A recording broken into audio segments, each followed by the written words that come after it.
হাজার লোকের আশীর্বাদ গ্রহণের পর ঠাকুর অনুকূল চন্দ্র ভাব গম্ভীর কণ্ঠে বললেন, এই ওরা সাহিত্যে জানে না দয়াময়। তার মানে কি, যে মায়ের ইচ্ছা ইঞ্জিনিয়ার আর বাবার ইচ্ছা মানে ডাক্তার, জেঠুর ইচ্ছা উকিল হবে আর দাদুর ইচ্ছা মাস্টার। ঠাকুর বললেন, ইচ্ছাগুলো কেমন জানো? আমি শুনে হলাম থ, কেউ তো আমার বলল না, তো খোকা মানুষ। আজকে ঠাকুর অনুকূল চন্দ্র আছে ম্যান মেকিং সেন্টার, অর্থাৎ একটা মানুষকে প্রকৃত মানুষ করার জন্য যা যা প্রয়োজন তিনি তাই পৃথিবীতে সংগ্রহ করেছেন। আজকে সেইটা বিধারণ ঠাকুর বললেন, দুনিয়ার সামনে এমন সর্বনাশ আসছে, অর্থাৎ পৃথিবীর বুকে এমন দিন আসছে সেই দিন মানুষের আর কোনো পথই থাকবে না। ঠাকুর বললেন, পরম পিতার এই মহা অবদানের জন্য মানুষ তখন তৃষ্ণিত হয়ে উঠবে। সাবধান, আপনাদের অপ্রস্তুতির জন্য সেদিন মানুষ যেন কেউ বঞ্চিত না হয়। ঠাকুর অনুকূল চন্দ্র কি এমন দর্শন বাণী দিয়ে গেলেন, তাই মহাকবি গেয়ে উঠলেন, চিরসত্যের পাঞ্চজন্য সেই শ্রীকৃষ্ণের মহাগীতা, চিরকাল কুরুমেদ ধুমে চলে অত্যাচারের চিতা। আজকে আপনারা ঋত্বিকদের মুখে শুনছেন, ব্যক্তি দম্পতি গৃহ সমাজ রাষ্ট্র উদ্ধারণে যোজন যাজন ইষ্ট ভীতি সস্তনি সদাচার।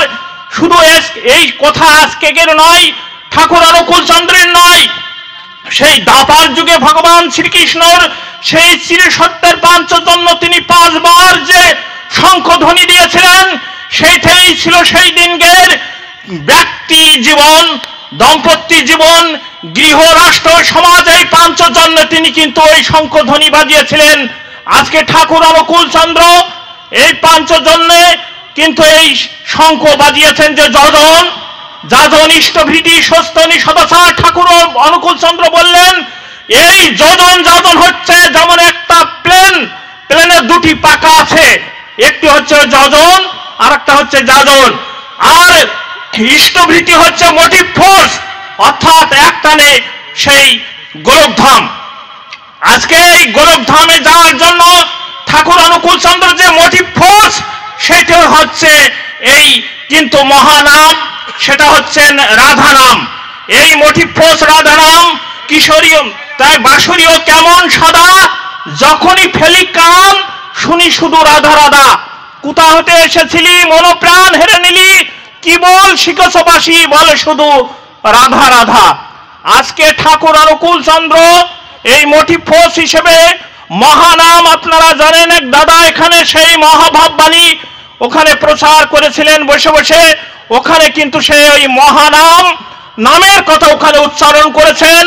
এই মহানাম কিন্তু আপনারা জানেন বেদ, গীতা, বাইবেল, ত্রিপিটকে একটি শব্দর জন্য, একটি ভুলকে বাঁচাতে গিয়ে যেরকম মানে আমরা যুদ্ধ করি, তদ্রূপ সমস্ত শাস্ত্রের মন্থন হচ্ছে এই রাধা নাম।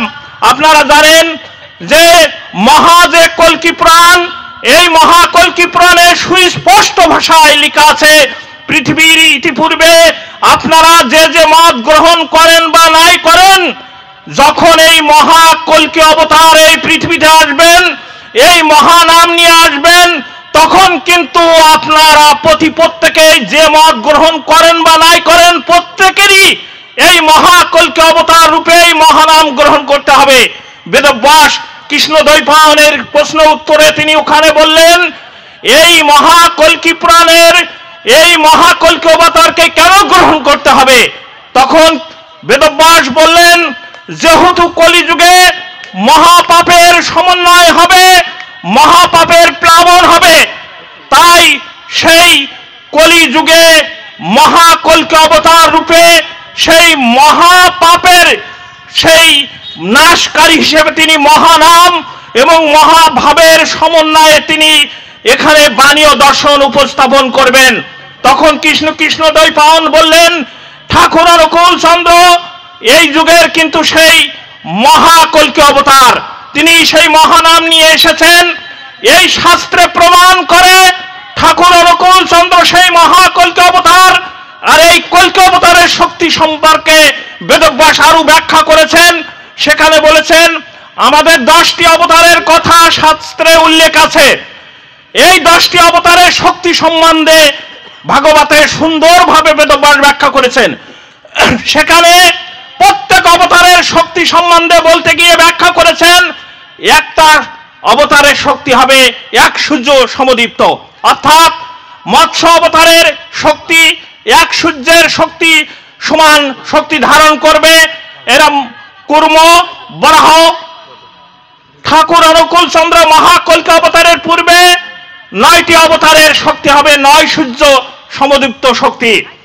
আর যখন কল্কি অবতারের স্বয়ং নারায়ণ শতগুণ ধারণ করবেন, তার শক্তি সম্বন্ধে বেদব্যাস বললেন সহস্র সূর্যনাং বিভু, অর্থাৎ 1000 সূর্য একসাথে জড়ো করলে যে শক্তি ধারণ করবে, সেই মহাকল্কি অবতার রূপে এই পৃথিবীর যখন অনুকূল আসবেন তখন তার শক্তি হবে 1000 সূর্যের সমদীপ্ত। এটা কিন্তু ভাগবতে সুস্পষ্ট ভাষায় লেখা আছে, সহস্র সূর্যনাং বিভু, অর্থাৎ 1000 সূর্যের সমান শক্তি ধারণ করবে। একটি সাধারণ ছোট্ট উদাহরণের মাধ্যমে আপনাদেরকে স্পষ্ট করতে চাই। আপনারা জানেন 1969 সালে সেই আমেরিকার পথে ডক্টর রেবতী মোহন বিশ্বাস যখন গবেষণা করে ঠাকুর অনুকূল চন্দ্রের জীবন ও দর্শনের উপরে 69, 70, 71 সালে তিনি ঠাকুর অনুকূল চন্দ্রের জীবন দর্শনের উপরে পিএইচডি বা ডক্টর ডিগ্রি লাভ করেন। সেখানে তিনি বিভিন্ন পরীক্ষার মাধ্যমে তিনি যখন সম্মুখীন হন, তখন এক পর্যায়ে তখন কিন্তু আমেরিকার সেই নিউ ইয়র্ক বিশ্ববিদ্যালয়ের অক্সফোর্ড, বেলফোর্ড, হক, জনসন তারা প্রশ্ন করেছিল, আপনি প্রবন্ধে লিখেছেন ঠাকুর অনুকূল চন্দ্র আর ক্রাইস্ট সমান, কিন্তু আপনি থিসিসে লিখেছেন ঠাকুর অনুকূল চন্দ্র 1000 গুণ বেশি শক্তিশালী আর ক্রাইস্ট কিন্তু তা নয়। তখন কিন্তু রেবতী মোহন বিশ্বাস বলেছিলেন, আমি কিন্তু ঠাকুর অনুকূল চন্দ্রকে 1000 গুণ শক্তিশালী বলতে চাইনি, আর যীশু খ্রিস্টকে 1000 গুণ বেশি কম শক্তিশালী আমি বলতে চাইনি। আমি বলতে চেয়েছি ঠাকুর অনুকূল চন্দ্রের যে সাহিত্য, যে দর্শন ও বাণী, যীশু খ্রিস্ট এবং অন্যান্য যে নবী বা রাসূল বা প্রেরিতদের বাণী, তার সে ঠাকুর অনুকূল চন্দ্রের বাণী এবং দর্শন 1000 গুণ বেশি শক্তিশালী। শুধু ভক্ত সজ্জন দাদা মায়েরা, আজকে ভাগবতে প্রদর্শিত সহস্র সূর্যের শক্তি সমদীপ্ত প্রসারিত হয়েছে 1969, 70, 71 রেবতী মোহন বিশ্বাসের মাধ্যমে। তখন কিন্তু ওখানে ঘোষণা করা হয়েছে মানে সহস্র সহস্র সহস্র শক্তি সমান ঠাকুর অনুকূল চন্দ্রের সাহিত্য দর্শন। ওখানে তিনি বলেছেন হডসন রিভার আর প্যাসিফিক ওশান, ঠাকুর অনুকূল চন্দ্রের সাহিত্য দর্শন হচ্ছে প্রশান্ত মহাসাগরের মতো। তাই তিনি বলেছিলেন যে যীশু খ্রিস্টের সাহিত্য ক্ষুদ্র নদীর মতো, আর ঠাকুর অনুকূল চন্দ্রের সাহিত্য দর্শন বিশাল প্রশান্ত মহাসাগরের মতো। আমি এখানে কাউকে শোষণ করতে আসিনি। পরিশেষে ঠাকুর অনুকূল চন্দ্র যে আহ্বান আমাদের সম্মুখে এসে দাঁড়িয়ে 2 হাত তুলে করলেন যে আমি প্রতীক্ষা করি তারই, বাঙালির ঘরে আবার জাগি কবে সে আর্য রানী, লাজ রাঙা মুখে ঘুমটা মাথায় লক্ষ্মীর মতো মেয়ে, স্বামী সোহাগিনী কোথায় সে বঙ্গবালা, যার হাতে নীতি তুলসী তলায় সাজের প্রদীপ যা, কবে যেন হাই কোন দেবতার আশিস পেয়ে মাটির পৃথিবী স্বর্গ হয়েছে যার হাতে, আমি প্রতীক্ষা করি তারই, তোমার কোলেতে মা দুলিবে কবে, যুগ জঞ্জাল ফেলে রবীন্দ্রনাথ বিবেকানন্দ সুভাষের মতো ছেলে, আমি প্রতীক্ষা করি তারই, তোমার ঘরে আবার জবি কবে সেই আর্য নারী, লাজ রাঙা মুখে ঘুমটা মাথায় লক্ষ্মীর মতো মেয়ে, স্বামী সোহাগিনী কোথায় সে বঙ্গবালা, সোনার গৌর যদি চা ঘেও শচীমতা, তোমাদের ঘরে আবার আসিবে সেই স্বর্ণযুগ। এই আহ্বান ঠাকুর অনুকূল চন্দ্র আপনার আমার প্রত্যেকের কাছে রেখেছেন।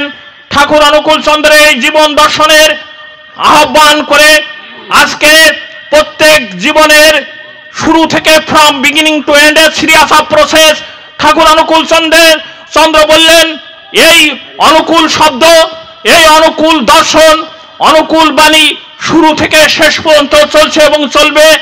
যে যতটুক যেভাবে গ্রহণ করবে তার জীবন এবং দর্শন ততটুক আলোকিত হবে। আসেন আপনারা আমরা পুঁথি থেকেই এই সেই ভাগবত পুরাণের সেই গুপ্ত সত্য সহস্রগুণ শক্তিশালী ভাগবতে উচ্চারিত হয়েছে, তখন ধর্মের ত্রাণ করিবার তরে শতগুণে নারায়ণ অবনীভূতরে কল্কি রূপে অবতার হবে পূর্ণদেব নারায়ণ। তখন ধর্মের ত্রাণ করিবার তরে শতগুণে নারায়ণ অবনীভূতরে। আপনারা জানেন এই শতগুণ ধারণ করবেন, সেটাও শাস্ত্রে লেখা আছে। ভগবান শ্রীকৃষ্ণ এবং পঞ্চ পাণ্ডবদের সাথে কথোপকথনের এক পর্যায়ে যখন দাপারে অসংখ্য মানুষ মৃত্যু মুখে পতিত হলো, তখন ভক্তগণ জিজ্ঞাসা করলেন, প্রভু এই যে লোক রক্ষার্থে শত শত লক্ষ লক্ষ মানুষ এবং সম্পদের ক্ষয়ক্ষতি হলো, যেখানে অধর্ম অর্ধেক আর ধর্ম অর্ধেক, তাই এই অবস্থা কলিযুগে পরিপূর্ণ অধর্মের সময় আপনি কি করবেন? তখন কিন্তু ভগবান শ্রীকৃষ্ণ সুন্দর সুস্পষ্ট ভাষায় বলেছিল, তখনও আমি আসিব, কিন্তু নাম হবে আমার অনুকূল এবং আমি তখন শতগুণ ধারণ করব। শতগুণ ধারণ করবেন। ইতিপূর্বে জানেন আপনারা 14 স্তরের নাম পৃথিবীতে এনেছিলেন, কিন্তু ঠাকুর অনুকূল চন্দ্র সেই পরিপূর্ণ অষ্টদার স্তরে সেই রাধা নাম এনেছেন।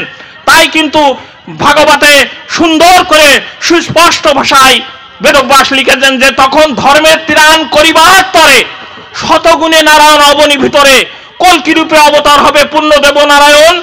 ব্রাহ্মণের শিরোমণি বিষ্ণু যশ নাম সম্বালপুরীর মনোহর গ্রাম, কল্কি রূপে অবতার হবে পূর্ণদেব নারায়ণ। অসীম পথের অশেষ চলায়ন আসারে ধ্বংস আনে, যেজন চালায় বেবুল বিশাল দিয়ে বিশাল দীপ্তবাণী, জ্ঞানের খড়গে কেটে কুটে পথের আড়াল ছিটে ছিটে নিজে চালায় প্রাণী। প্রাণের পথের প্রেমিক সেজে ধূমকেতু বা অট্টতে যে কল্কি এলো মৃত্যু সুরে করালো কুটিল দৃষ্টিহানি। বন্দে পুরুষোত্তমম, বন্দে পুরুষোত্তমম, বন্দে পুরুষোত্তমম।